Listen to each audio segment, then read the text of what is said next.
Be ready, start. The issue really is whether higher education can be based merely on translations.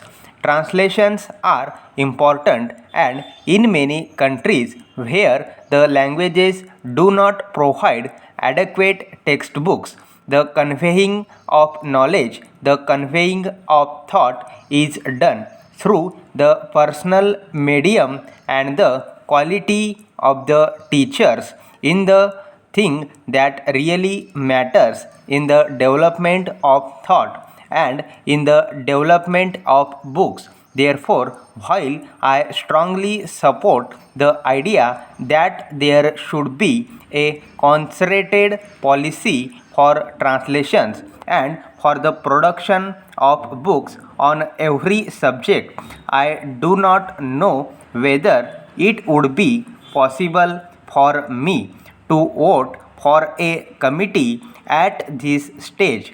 For this purpose, when various organizations are already functioning, including the National Bank Trust and the various academies which exist and which are backed not only by the state governments but to a certain extent by the central government also.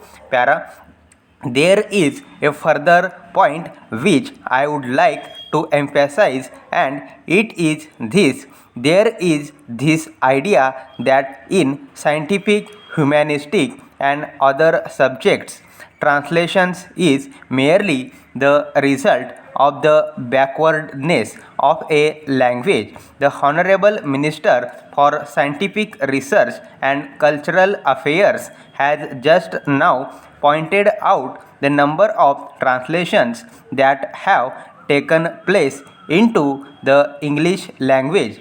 From every language, books are translated into English, French, German, Russian, and so on. It is not a hallmark for our advancing desire to popularize knowledge. It is not given to a single language to have the monopoly of wisdom, the monopoly of knowledge, the monopoly of research. This is being done in every language, in every important language, and what is necessary for us is to accumulate that knowledge and to bring the quantum of that knowledge from various languages into our own languages, not merely for the purpose of school textbooks, but in order that the ordinary person, in order that the public at large may have a source from which to draw upon for their own knowledge. The idea that books are meant only for schools and only for teachers to teach and students to cram, I think, is a very primitive one. What is important is that with national education developing in this country, books should be looked upon as the main source for the rising of standards and the intellectual level of the common people. Stop.